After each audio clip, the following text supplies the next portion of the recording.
Mahmud of Ghazni, Aurangzeb, temple after temple, reduced to rubble.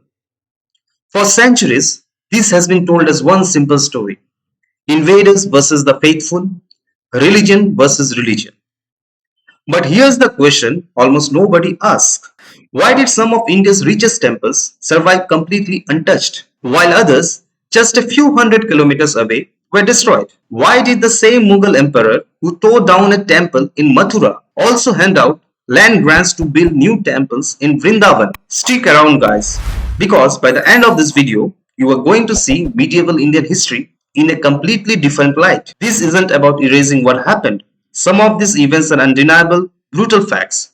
It's about understanding why they happened, and the answer might surprise you. Hey everyone, welcome back to this channel. Today we are diving into one of the most emotionally charged topics in Indian history: temple destruction in the medieval period. Now, I want to be upfront. This is a sensitive subject, and for good reason. But historians like Muhammad Habib, D.N. Jha, Richard Aiton, Irfan Habib, and Tarapada Mukherjee have spent decades digging through records, land grants, and inscriptions to answer one question: was this really about religion, or was something else going on? Let's get into it. First, we need to reset how we think about temples.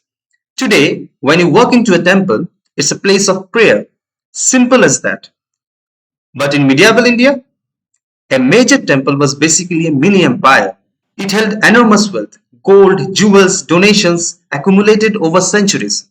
It was one of the biggest landowners in the region. It employed hundreds, sometimes thousands of people. And most importantly, it was tied directly to the legitimacy of the king who built or patronized it. So, when someone attacked a royal temple, it wasn't like vandalizing a church for fun. It was closer to attacking a bank, a government building, and a royal palace, all at once. Keep that in mind. Is the key to everything we are about to talk about. Let's start with the name everyone knows: Mahmud of Ghazni. Historian Muhammad Habib made an argument that flips the usual story. He points out that Ghazni was running a militarized state in Afghanistan and eastern Iran, and military states needs one thing above all: money to pay professional soldiers. And where was money concentrated in India at that time? You guessed it, temples.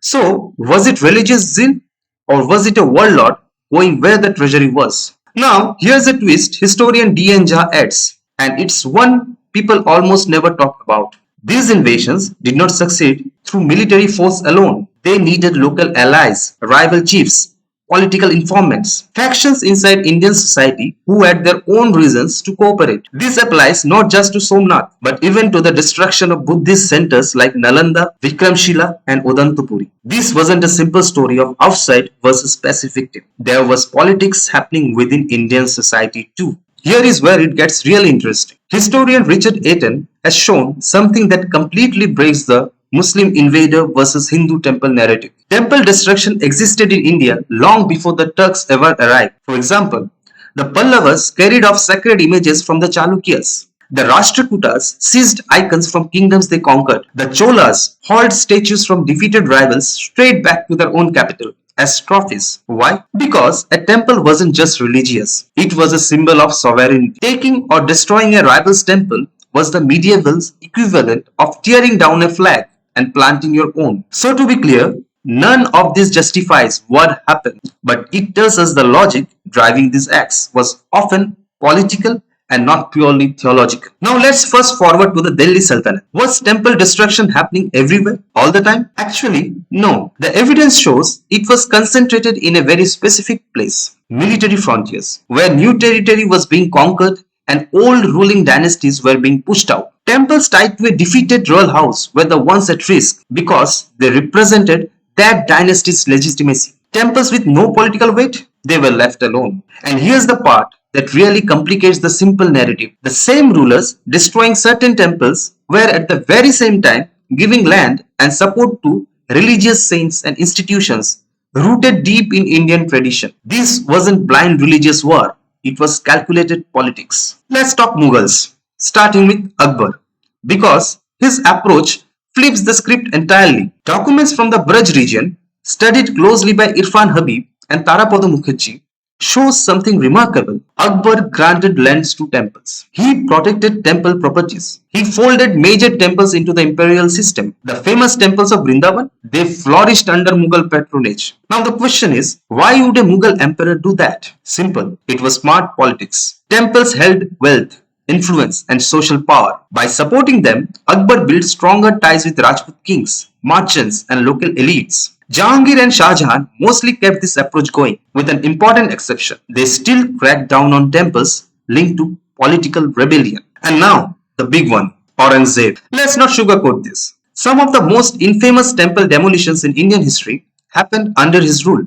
The Keshav Rai temple at Mathura in 1670, the Vishwanath temple at Benares in 1669. These are undeniable historical facts. This video is not here to deny that. But here's what most retellings leave out: the context around them. Mathura.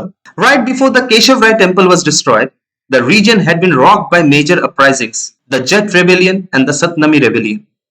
The temple's destruction came right on the heels of that unrest, as part of a broader crackdown to reassert imperial control over a region in open revolt. Rajasthan.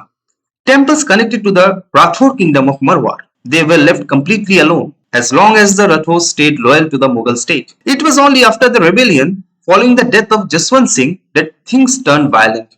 The trigger wasn't religion, it was succession and sovereignty. Benares. And this one's the biggest twist of all. Earlier, Mughal emperors had protected Benares temple. Aurangzeb himself initially confirmed grants to religious institutions there. The crisis only hit when people connected to the Vishwanath temple were suspected of ties to Dara Shikoh and other political rivals of the emperor. Now, does this mean religion played zero role for Aurangzeb?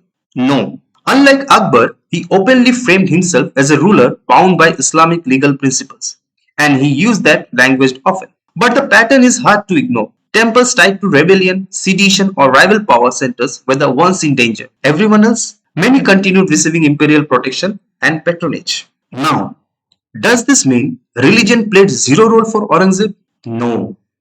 Unlike Akbar, he openly framed himself as a ruler bound by Islamic legal principles, and he used that language often.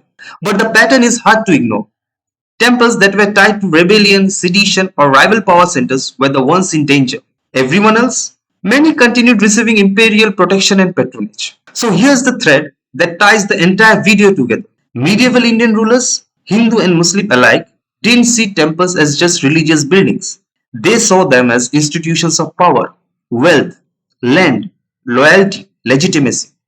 And that's exactly why they became either prized allies through patronage or targets during conquest.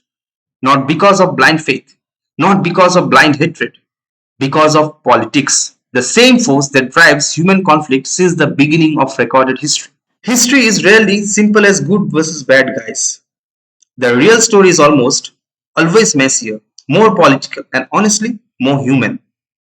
If this changed the way you think about this topic, hit like, subscribe, and let me know in the comments which part surprised you the most.